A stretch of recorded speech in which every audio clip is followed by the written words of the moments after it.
Hi friends, today our topic is scapular anastomosis. The scapular anastomosis is the anastomosis between the first part of the subclavian artery and the third part of the axillary artery. Before going to the topic, let us recall the branches of subclavian artery and the branches of axillary artery.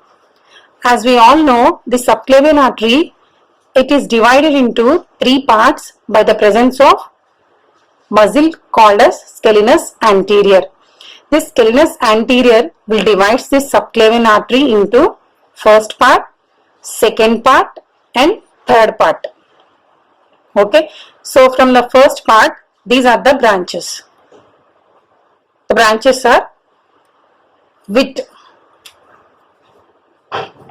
V for vertebral artery, I for internal thoracic artery and T for thyrocervical trunk.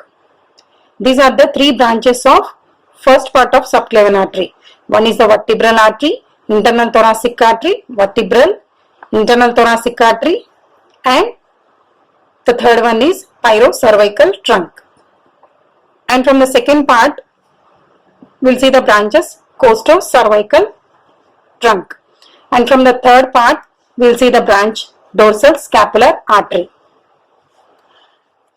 And this subclavian artery will continue as the axillary artery from the outer border of the first rib up to the lower margin of the teres major. And this axillary artery, again it is divided into three parts by the muscle called as pectoralis minor. This pectoralis minor will divide the artery into first, second, third part. From the first part, the branches are superior thoracic artery. From the second part, lateral thoracic artery and thoracoacromial artery. And from the third part, anterior circumflex humeral artery, posterior circumflex humeral artery and subscapular artery. This is the third part of the axillary artery. Now we have to concentrate on the first part of the subclavian artery and the third part of the axillary artery.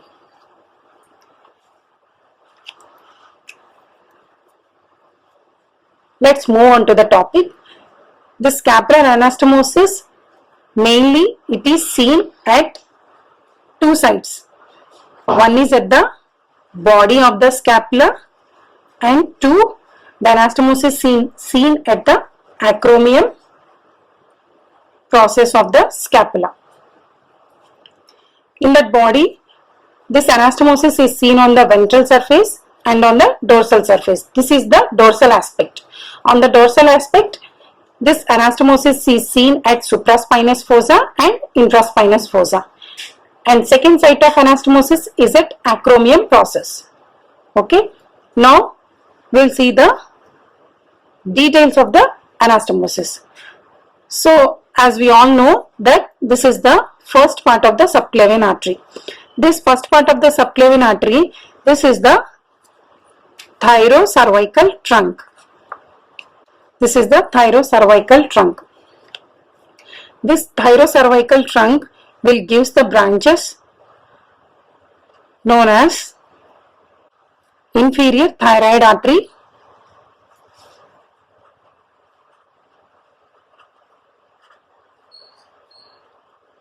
and this is the ascending cervical artery, and this is the side branch. This is known as the transverse cervical artery. This transverse cervical artery, it gives the superficial branch and this is the deep branch. So this is the superficial branch of transverse cervical artery, and this is the deep branch of transverse cervical artery. And this is the another branch called as suprascapular artery. Suprascapular artery. So these are the branches of thyrocervical trunk. And the other branches coming from the first part are internal thoracic artery and vertebral artery. Those are not mentioned here. Okay. So this is the thyrocervical trunk branches. And here, look here. Now we'll concentrate on the distal part of the axillary artery. This is the posterior circumflex humeral artery, and this is the anterior circumflex humeral artery, and this is the subscapular artery. These are the branches coming from the third part of the axillary artery. Now we'll see the second part branches. Look here, this is the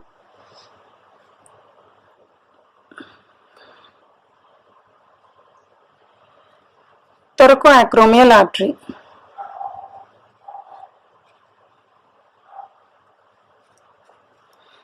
This thoracoacromial artery will give so many branches. That is, one of the branches is acromial branch, and another one is a pectoral branch, deltoid branch, and clavicular branch. These are the branches of thoracoacromial artery. Okay, now we came to know the branches of first part of the subclavian artery, which is participating in the scapular anastomosis, that is especially thyrocervical trunk, and second and third part of the axillary artery and its branches. Now we will see the anastomosis part. So this is the thyrocervical trunk. From the thyrocervical trunk, we will see the deep branch of transverse cervical artery will follows the medial margin of the scapula and reaches up to the inferior angle. Okay. Similarly, from the third part of the axillary artery, we will see the larger branch, which is the subscapular artery. Subscapular artery will follows at the lateral margin of the lateral border of the scapula and reaches at the inferior angle. Here at this point, both this deep branch of transverse cervical artery and the subscapular artery, both they will anastomosis here. And the branches coming from the deep branch of transverse cervical artery and the branch coming from the subscapular artery, here we call it as a circumflex scapular artery.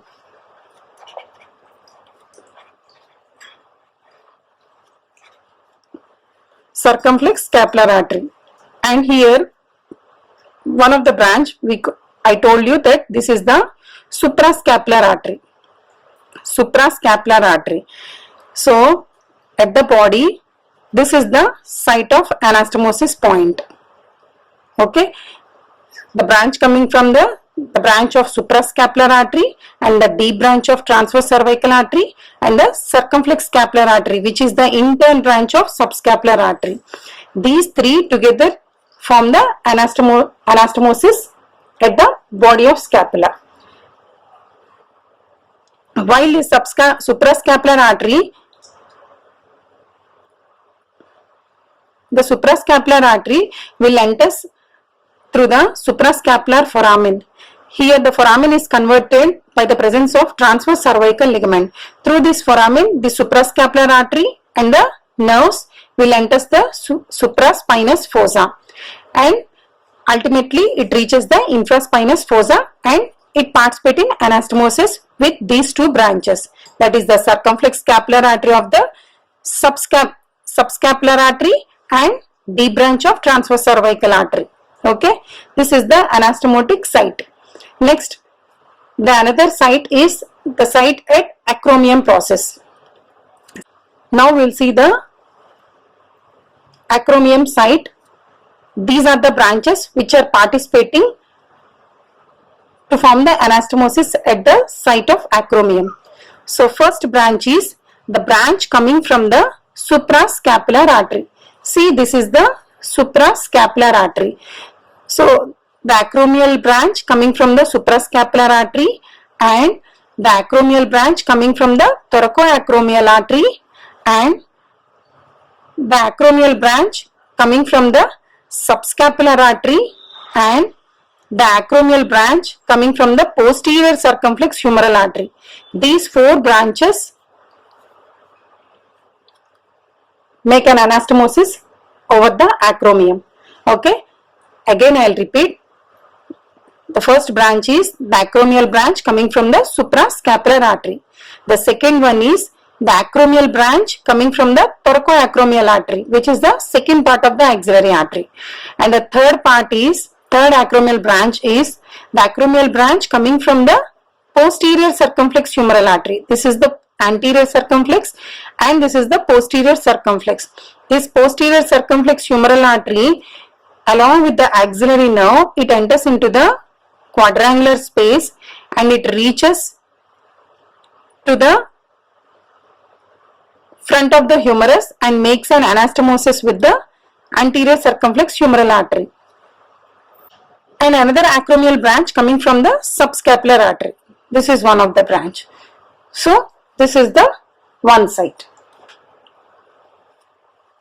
The main clinical application for the scapular anastomosis is when there is a blockage between the first part of the subclavian artery and the distal part of the axillary artery. If the block is here, then by the presence of this anastomosis,